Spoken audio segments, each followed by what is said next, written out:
The others are described as having milk white skin and eyes that are so beautifully blue, they're described as resembling burning ice. Most of what we hear about them and what we think we know about them is all just hearsay. Hopefully, the true origin of the White Walkers and maybe their true motivations are going to be revealed in Game of Thrones Season 8. In this video, I'm going to discuss several different theories that I think may be proven correct in this up-and-coming season. I'm also going to mention several leaked spoilers that were sent to me in regards to the Night King and what his motivation will be. Those leaks are to be taken with a grain of salt, and so far, very few have been confirmed. This video will contain spoilers.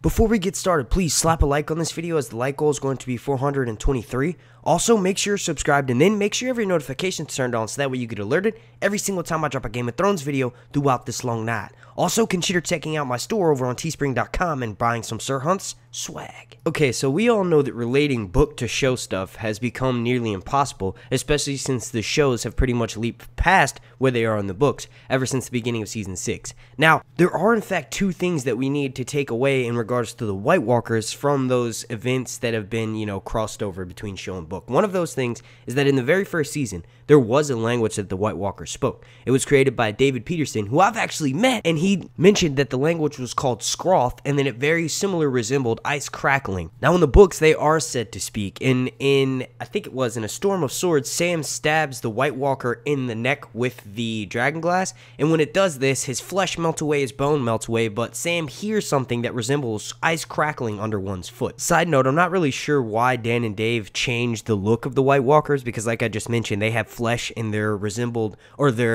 described as being these almost otherworldly creatures, and they're said to be beautiful. In my personal opinion, I think really the only reason why they changed the aesthetics of them is to make them more frightening. When you're describing something in a novel, the reader's imagination can pretty much project whatever image you want them to if you line up the words correctly. On the TV show, visual learners need to see something terrifying in order to get that same fear, or notion of evil rather. So I do think that there's a small chance that we'll get to see them speak in Season 8, but I think it actually works more in the TV show in Dan and Dave's favor to not have them speak. It's almost like that Jason or that Halloween effect. He never says anything, but you're going to die. So that mysterious aesthetic works very well for the White Walkers in the TV show. The second thing we need to take away from the differences between the books and the show, or one of the changes that was made, was the fact that in the Night King's first appearance in Season 4, Episode 4, the synopsis was actually written for that episode entitled Oathkeeper, that he was the Night's King, the character from the books who was a fearless warrior who lived during the Age of Heroes not long after the wall was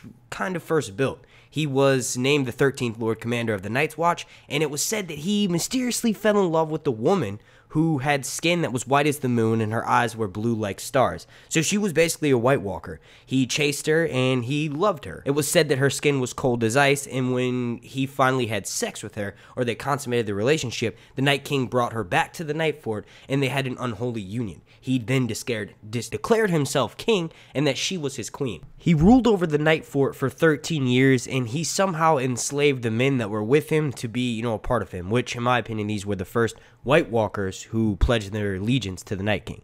And then eventually it was found out that he was sacrificing babies to the old gods, and then the King of Winter and the King Beyond the Wall teamed up together to take his ass out. Now in Season 4, Episode 4, like I just said earlier, he was listed as the Night's King, the one who was mentioned several times in the books, and he used to do a bunch of freaky shit with this pale chick back in the day. Now, for some reason, the showrunners decided to change that. I think there are a few interviews where George is asked about this, and he does mention that they are two separate characters. But in my opinion, the only reason why it was taken out of the show is because it might have been a little bit too much of a spoiler. Now, the show has the liberty of saying, yes, this isn't that character, it's not his show counterpart, but it is influenced by him, just like they've done with many other characters, Gendry included. So if this is the case and he has some sort of similar backstory to the book's version of the Night's King, then that could mean that my theory of his main motivation is trying to find other people like him so that he's not alone.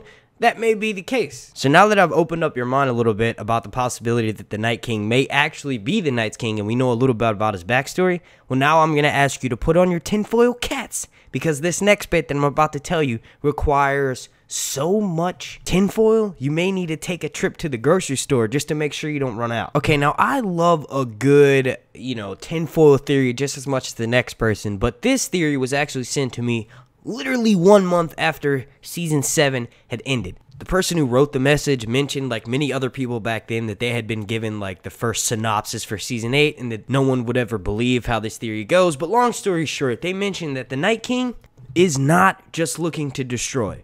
Aside from the fact that that's what we've all been led to believe, the Night King wants to procreate. And the only way he can do this is by leveling the odds for anyone who will oppose him, i.e. the living. They go on to state that his ultimate goal is to drive all of the living either to the brink of extinction or to force them back up north like he was, and his people rather. They were forced to go north of the wall because of some dispute they had with another tribe back before Westeros had been conquered by Aegon. Now this person typed like a 2-page message, but I'm not about to read that whole thing in this video just for time's sake. Now just to sort of summarize, they basically said that he ends up getting a wife, and that Jon and Daenerys and a few of the other survivors are forced to go north to the lands of Always Winter to inhabit those lands and establish a new society up there. He also mentions that the whole main goal of it is that Jon Snow and all of the characters who ends up getting resurrected through Allure are the Fire Whites, and the Ice Whites are said to now inhabit King's Landing and pretty much all the lands south of Winterfell. Now I know that's complete horseshit, and this is the reason why I didn't really want to, discuss it in a video. I do sort of like the idea of the White Walkers initially being, just someone or a group of individuals, a race of individuals who need a new place to live. You guys let me know what you think about that ridiculous leak down below in the comment section. But moving along here, I was actually sent this theory by a patron of mine named Jaime, and he has this awesome theory about the true endgame of the White Walkers. Now in his theory, he mentions that he plays this game called Mass Effect, and in this game Mass Effect, there's this ancient race of old machines known as the Reapers. Now the Reapers are said to have the ability to brainwash anyone who comes into prolonged contact with them, and they can take complete control over an organism's body. Sound familiar? Sounds just like the White Walkers. Hang on a second. They are said to be this ancient race, and they are thought to be a myth by most of the characters. They hibernate in dark space, aka north of the wall, for thousands of years, and they return every few millennia, with their motives being unknown. Now, I've never played this game, so I don't know what ends up happening at the end of Mass Effect, but we can relate this to Game of Thrones on so many levels.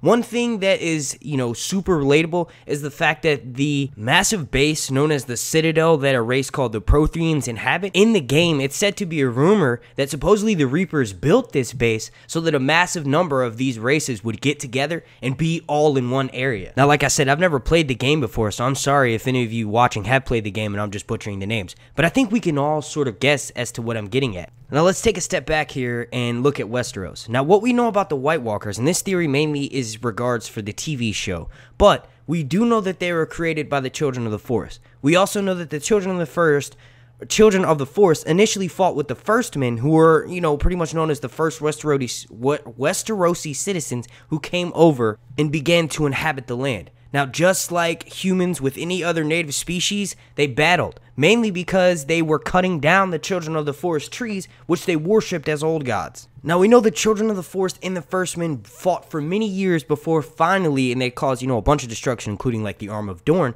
but basically, they ended in a pact, or a truce. This truce came forth in the form of a pact that was signed at the Isle of Faces. And what this meant is that for 4,000 years, there were hardly any struggles between the two of them. Now, this ended the Dawn Age, and then the Age of Heroes began. And that Age of Heroes began really, has its, we have a bunch of characters in Game of Thrones and in A Song of Ice and Fire who relate to some of those mythical Age of Heroes, like mainly with Bran being the last hero, because the last hero was said to make a bridge between the First Men and the Children of the Forest who came together to defeat the White Walkers during the Long Night. So we have characters in this show now who are represented, within the same context as some of those heroes from the Age of Heroes. Now, the timeline is so construed and so mysterious, you don't really know where these others came from, but this is what is said to have caused the Long Night that led a generation until, a group of individuals stood up and stopped this. From what we're shown on the TV show, what I take away from that is the Children of the Forest made the White Walkers to stop mankind.